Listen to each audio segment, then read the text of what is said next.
Hey guys, it's 21 Maxwell here, and we have another prediction video, this time for the big event that's happening, of course, this Sunday, WrestleMania 34 from New Orleans. Massive card, if I'm right in saying. At the moment we have confirmed 13 matches, likely to be 14, so we'll dive straight into it as, of course, predictions, because I say we could be on here for a while. So, like yesterday's video, as I say, it is just going to be predominantly me talking. There'll not be a lot happening on screen, so if I go and fire away on the internet, don't know, sit on Twitter or Instagram, whatever, knock yourself out and have this on in the background. So, first match I've got down here is, of course, the pre-show matches, and we have the Andre the Giant Memorial Battle Royal. This one's quite a hard one to call. A lot of people are believing Elias. I've seen rumours of a big Cash return. We've got rumours, do they give it to Mark Henry on his way out? Do Samoa Joe return? It's really tricky. I don't think a lot of people are going to guess this one correctly. I'm just going to throw a guess completely out there, and I'm going to go with Matt Hardy. Just feel it's different. Fair enough, they say this launches the careers. It's not really done so far, but I just feel like this segment they done with him, just mesmerised by the trophy, could certainly do something with that. But really, it's an open field, which is good. There's that wee element of unpredictability. You might not even have Elias in this. Elias could have pretty much been his own segment, singing a song before being interrupted by someone. So it's really difficult to call. I hope we see a few NXT people up there that maybe surprise us, but it should be a good entertaining spectacle. And it gives everybody an opportunity to perform in front of such a vast crowd. Then the first ever historic Women's Battle Royal.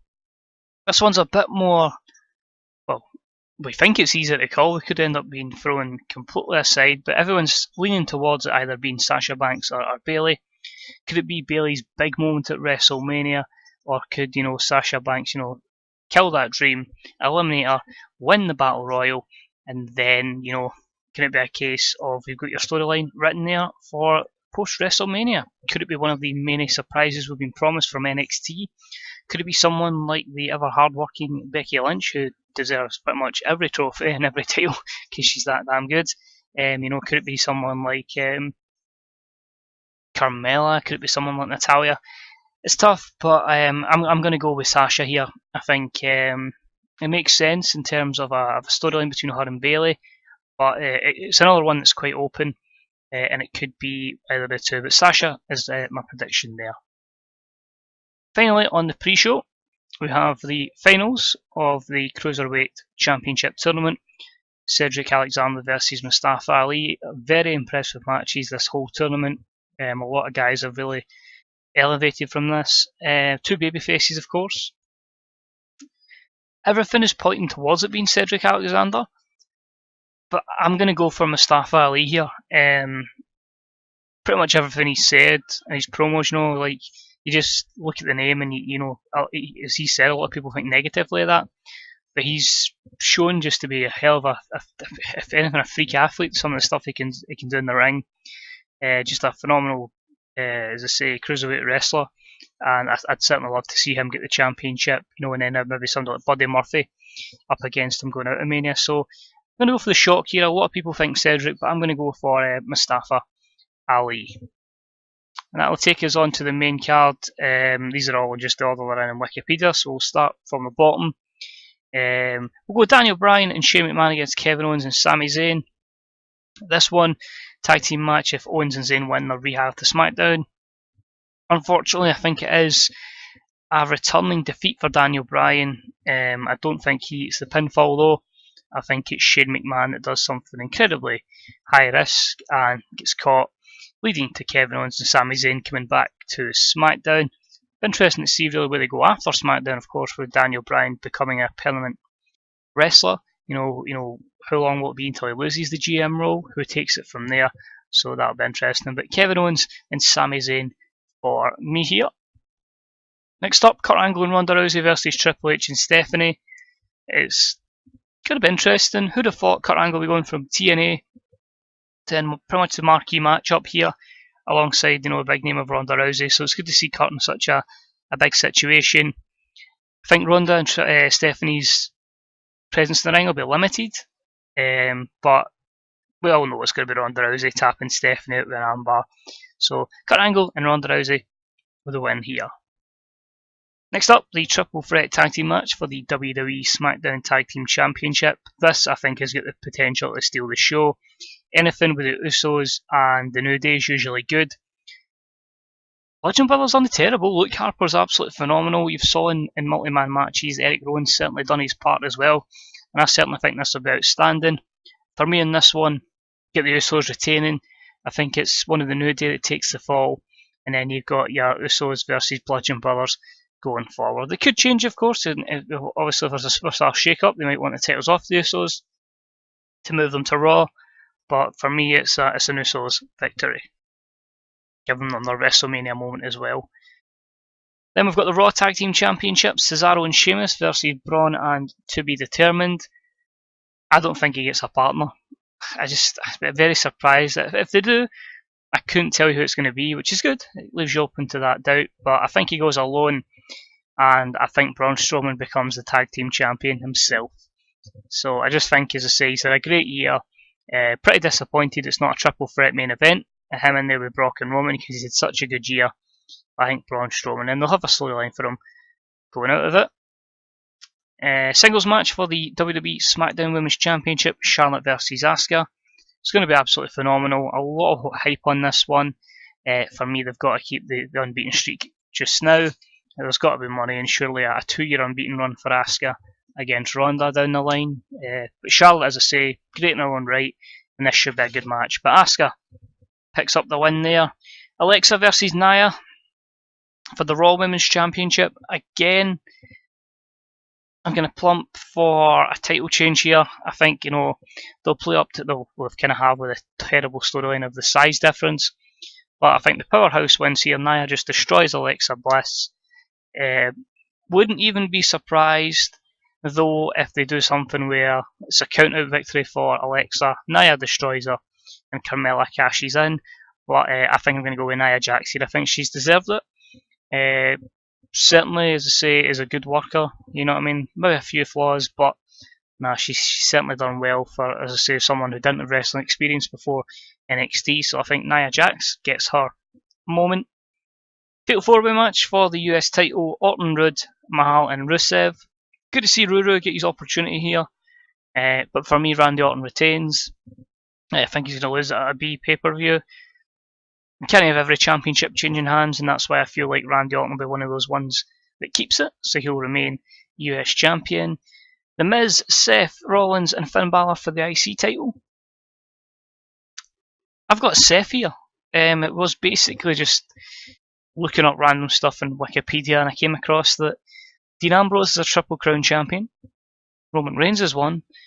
They're not deeming Seth Rollins it because he's only got the US title, so the only thing he's missing is the IC title. So I think they give him the feel-good factor of becoming a Triple Crown champion. So I've got Seth Rollins winning this one over the Miz and Finn, which is a shame because, come on, Finn Balor. I pencil in next Undertaker versus John Cena. It's got to happen. You can't build up this much. My prediction has got to be Undertaker wins. Undertaker wins as the dead man, and you get some big storyline out of it for John Cena. Basically, I don't know, something along the lines of he wasn't ready. Undertaker's mind game's got the best of him, but I just feel like you can't have Taker just show up, surprise Cena, and then Cena overcome the odds. That's not really great in Taker, but I think you get the match anyway, and I think it is the dead man. I think Chris Jericho was right in what he said. Why would Undertaker come back as the badass when you don't promote it once? Do you know what I mean? There's going to be a high amount of wrestling fans around the world, or sports entertainment fans around the world, who went around for American Badass, so won't have a clue. AJ Styles versus Shinsuke Nakamura for the WWE Championship. I'm actually thinking AJ retains. Just feel like, again, there's so many championships changing hands. I don't expect the two big titles to change, or both of them anyway. And I feel like AJ retains. Nakamura, I don't think it's his WrestleMania moment unless it's the main event, which I don't think it will be. So I feel like he loses, but I think he does win the title at one point this year, just not at WrestleMania. So an AJ Styles win there. And Brock Lesnar versus Roman Reigns, I don't really care about it. It's one of those matches I don't really care about either wrestler, which is a shame. It's apparently their biggest title they're pushing here, even though it should be the WWE Championship. I just feel like the Championship, Universal Championship, lacks that prestige because it's not really been defended much. Fair enough, Brock's a year-long reign, but it's never been defended a lot, so it doesn't really have a lot of marquee matches behind it. So for me, Roman gets his moment, and I feel it's going to be pretty similar to WrestleMania 32. A lot of people that are there aren't going to really care, but a lot of people around the world that are Roman fans, of course, certainly shall. But I just feel like in this one, Roman wins. So overall, I feel like it's a really good card. It should be an absolutely fantastic night of wrestling, and I feel like there's something there for everybody. Fair enough, Reigns fans will get their moments with Roman winning, but there'll certainly be a lot of things there for fans of all sorts of wrestling, whether it be women's wrestling, your high flyers, your former indie guys, or as I say, your big massive guys in the terms of Strowman. So just to recap those predictions, as I say, we've got Matt Hardy for the Andre the Giant, Sasha Banks for the Women's Battle Royal, Mustafa Ali for the Cruiserweight Championship, Kevin Owens and Sami Zayn, Kurt Angle and Ronda Rousey. We've got the Usos winning the Tag Championships or defending them, Braun Strowman winning the Tag Team Championship either himself or with a partner. We've got Asuka winning. We've got Nia Jax winning, so both Women's Championships to change hands. Randy Orton winning the US title. Seth Rollins winning the Intercontinental Championship. AJ Styles retaining. And Roman Reigns winning the Universal Championship. I know a lot of people won't be happy with it, but if it means the title getting defended at every single pay-per-view, giving it that prestige, giving it that history, making people actually care about that championship, then it can only be a good thing. And we'll just need to deal with Roman. But it's one of those things, a lot of people don't like him, but there's always going to be that core audience that certainly does. So that's my predictions. Thanks for watching, guys, or listening. It's much appreciated. If you did enjoy it, please drop a wee like. Your predictions for how you think the matches will go, who you feel will win each individual matchup, and of course let me know what you think the plans will be post WrestleMania. Who do you think will be switching brands as well? So cheers for watching, and I say if you want to see some more wrestling stuff, it is predominantly going to be Total Extreme Wrestling, so if you're into that, drop a wee sub and you'll see a lot more booking videos going forward. But cheers for watching, enjoy your day, and of course enjoy WrestleMania. Bye bye.